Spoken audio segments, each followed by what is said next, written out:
We have two really big-time flyweight matchups on this UFC 258 card. In the co-main event, you have Alexa Grasso taking on Maycee Barber. That's going to get more of the shine. Of course, you're paying to see that fight. But on free TV, you have Miranda Maverick taking on the Canadian Jillian Robertson. Matt, I'm Canadian. You're Canadian. I'm a Canadian hockey fan. Today I was feeling the Seattle hockey team, 2021, who can't wait. But when I look at this fight, there's a lot of parallels between the co-main event and this one in terms of the fact that we have some really high-level prospects really looking to break through in this division. For Jillian Robertson, time and time again, she's had a chance. When she's come up against either really powerful strikers or really good grapplers, she kind of struggles. But if you look at the wins, she has a lot of really good finish wins to her name.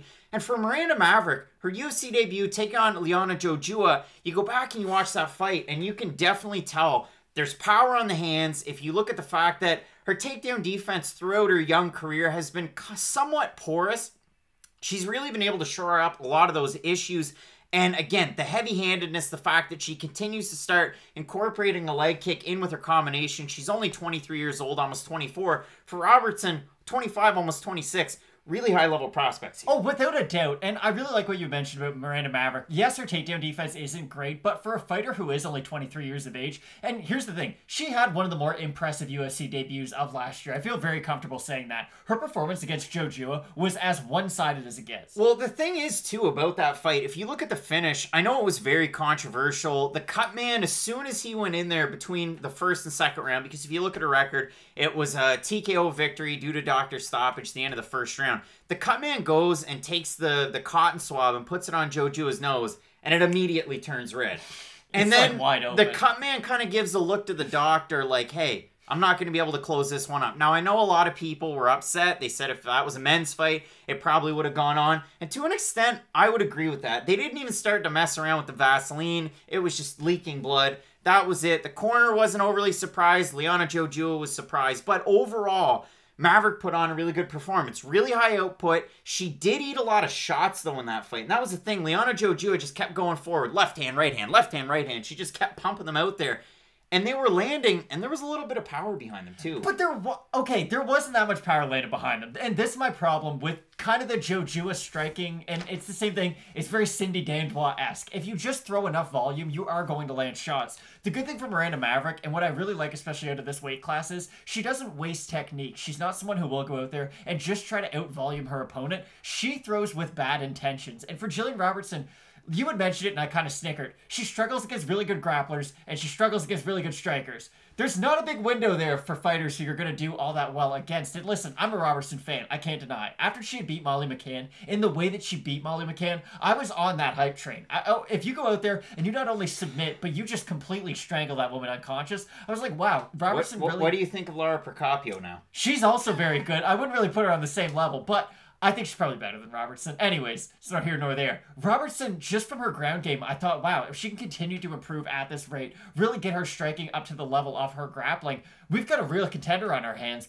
And what I said for Maverick, she is a really young age. We are going to see more improvements from her. Robertson just seems to be more of the same fighter every time we do see her out there. It's not like we're seeing a fighter who was primarily a grappler, and now they're getting better in their striking, like Gilbert Burns, for instance, in the main event, where he was just grappling, oh, I'm just going to go for takedowns, trying to submit you, and now I have a good striking game. Robertson just kind of throws the same techniques on the feet. She only really boxes, doesn't throw a lot of kicks, and she does leave herself open to get hit. So although Robertson, I'm sure, listen, her striking has gotten better. It's just she's not adding new techniques. She's just doing the same thing more and more. Against Miranda Maverick, you are going to land some of those strikes. I just doubt that she's going to be able to land anything of substance against Maverick. And Matt, you bring this up, and it's kind of an odd point to bring up, because if you look at Jillian Robertson, she was at ATT for the longest time. I know if you go over to her Instagram, she's been training with Hannah Goldie for a long time. The last picture they have together, Fusion XL. She's really been mixing it up. I know in her last fight against Tyler Santos, I had her gym listed as it was Gamblers, BJJ, and MMA.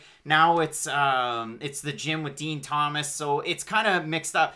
But the point of all that is, she was at American Top Team, and then she went to train exclusively with Dean Thomas. And if you want to see a sad but incredibly funny clip, go over to my Twitter. I just put this one out there doing the research for this fight. Jillian Robertson's fighting Maycee Barber. I liken this fight to that one. If you look at Maverick and you look at Barber, there's differences for sure, but you can kind of talk on the similarities. Jillian Robertson, right from Jump Street, goes lazy single, and she just puts everything in, and then she comes back up. And if you see a lot of people feigning level change, usually it's a subtle or quick movement, and then they're back up and they're starting to strike again. Jillian goes all the way down, all the way back up. Barber doesn't really do a whole lot with it, but as the round goes on, Barber just continues to pressure, backs up Robertson. Then they cut to Dean Thomas in the corner, and he sits there, and he doesn't move his mouth, and he doesn't barely even move his arms, as Jillian Robertson gets absolutely fired on to the point where it ends by TKO, and it was the most awkward thing I think I've seen on live television. It just wasn't a good look. It wasn't a great look. So you look at Jillian Robertson, you think maybe she's added some wrinkles into her game. If you go over to her Instagram right now, she has a post from a couple of weeks ago that says, "She's not outworking me, guaranteed."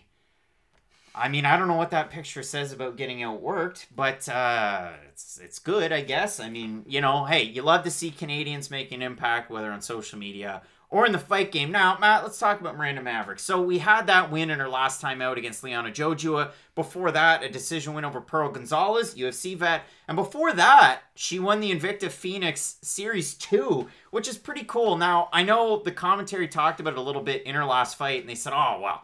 Oh, those wins should have been Canada's real wins.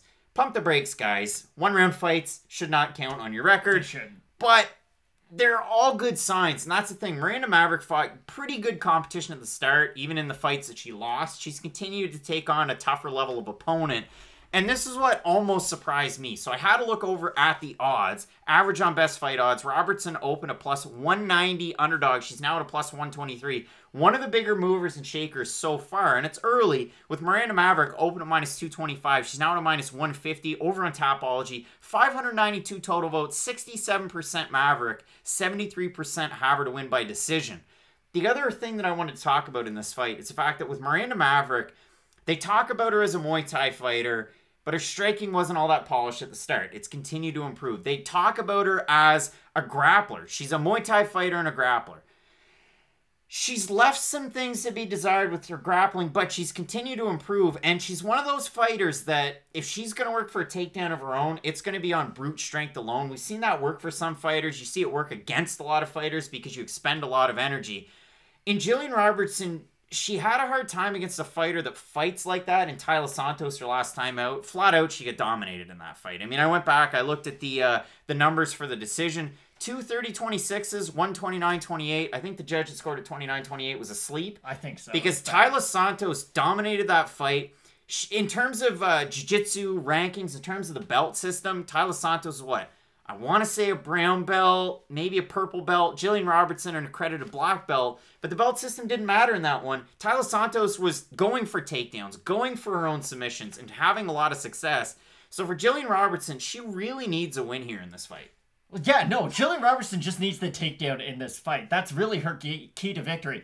If you go back and look at that Maycee Barber fight, it's weird because normally when fighters use head movement, it's to get out of the way of punches. And I don't mean this as a joke, but it's kind of the truth. Jillian Robertson moved her head into every punch of Maycee Barber's. It was also a pretty weak TKO call.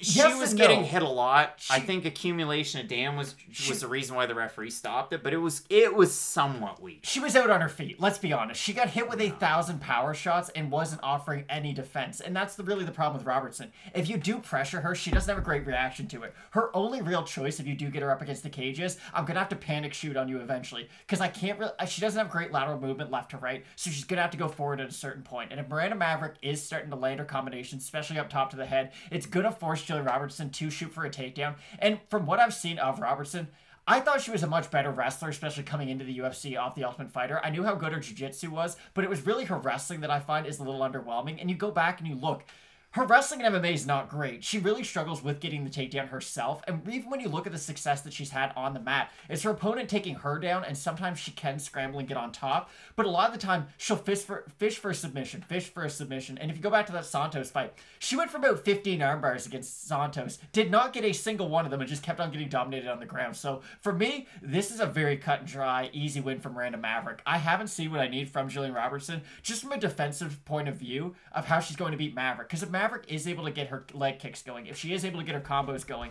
I just don't know if Robertson has the power to get really the respect back from Maverick or the wrestling game to really, really grind down on Maverick. So I like Maverick in this fight. And I mean, for Jillian Robertson, the fight against Taila Santos just a month and a half ago, for Miranda Maverick, when she picked up her UFC debut win, little over 3 months ago, that one was over on Fight Island. The other thing I want to say about Jillian Robertson, so she comes in off The Ultimate Fighter season 26. She lost in the season. She got a win in the finale. So far, since then, 6-3 total record. 5 of those 6 wins by finish. And if you look at her losses, 2 of the 3 of them are by first round finish. And then she has that decision loss to Taila Santos. So it's pretty, you know, it's either kill or be killed for Jillian Robertson. It goes bad. It does go bad. And for me, the biggest statement win for Jillian Robertson was against a fighter that fights with a lot of, I guess, pressure, and they use a lot of their body weight because they don't weigh in properly, and then they pop with USADA. The Sarah Froto win, for me, is the biggest one for Jillian Robertson. It was like, wow, that was impressive, but that was quite a while ago. I mean, if I have to go back, that was a year and a half ago, and then since then, finished by Barber. You beat Courtney Casey by submission. You beat Polyana Pitolo, and then you lose to Taila Santos. So it is a tricky one. I like Miranda Maverick in this one. Again, her hands have been progressing. She throws a lot of power and decent power with the volume. You love to see it. As long as the takedown defense is there, I think Maverick should be able to get the win, and really high ceiling. I mean, either women, if they're able to get a win here, either one of these women have, again, an opportunity to really move up this division. Of course, in this co-main event, you have Alexa Grasso taking on Macy Barber. That could be a Jillian Robertson or Miranda Maverick in the not-so-distant future. Jillian Robertson is tough to say because she has fought some of those upper-level fighters, and we do see how it goes for her. For Miranda Maverick, though, she can go out there. Let's say she performs like Macy Barber did against Jillian Robertson. That was really the win that put Macy Barber on track to become a big star. And listen, I'm not here to say Miranda Maverick's going to beat Valentina Shevchenko anytime soon, but the fact that John Anik said that she might be the second-best flyweight right now on the year-end show for the UFC, it just shows that there are quite a few people putting a lot of stock in Miranda Maverick. And yeah, I think this is a perfect kind of, not a tune-up fight, not a warm-up fight, but this is a good showcase fight for her. Matt, we are fearing the Maverick. We're both going with Miranda Maverick to pick up the win. And overall, like we said, there's a great flyweight co-main event that you're going to want to pay attention to. Macy Barber taking on Alexa Grasso. And in our main event, Kamaru Usman looking to defend his belt, taking on Dhiego, Gilbert, Burns. So Matt, keep it locked in with Fight Night Picks, and as we always say, let's get into it.